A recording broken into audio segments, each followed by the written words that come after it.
I'm Ollie Hayes and you're watching The Fan Carpet. We are here at the BFI London Film Festival for the European premiere of The Sessions, starring John Hawkes and Helen Hunt. We'll be chatting to some of the cast as well as its director. Let's check it out. Congratulations on a very touching film. I've got to ask you both, and in particular you, Ben, as well. This is your first film since 2003 and screenplay since 1994. What was it about the material that you connected with as a filmmaker and a producer?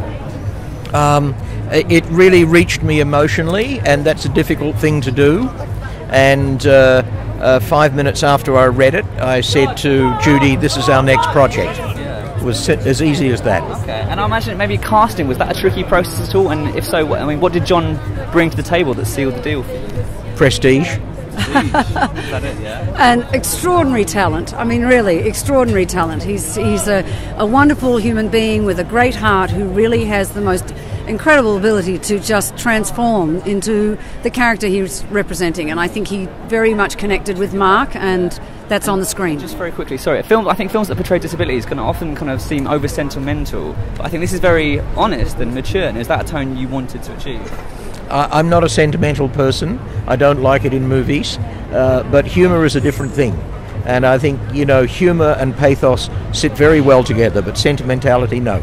Absolutely. Thank you very much. Can I ask you what kind of due to what could be considered a controversial film, and indeed a controversial I would role? dare anyone to find the controversy in this movie. I just don't think it's there. Have you seen it yet?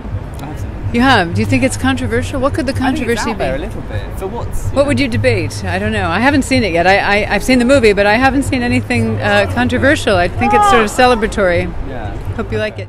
It's obviously a challenging role. Can you tell us a little bit about the process for you as an actor in terms of getting into the character of Mark O'Brien? Sure. Mark O'Brien was a guy who lived in an iron lung for the time he was 6 years old.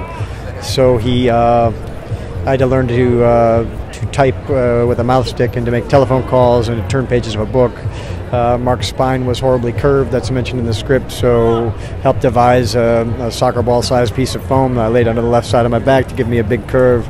Mark speaks in detail in his autobiography about how twisted his body is, each body part. I tried to replicate that. And there's a short film by a woman named Jessica Yu called Breathing Lessons that was a really wonderful tool. It showed Mark, I could hear his voice, I wanted to capture all of the Mark that I saw on screen that I could, so that those who survive him would hopefully recognize something of their friend in what I've done.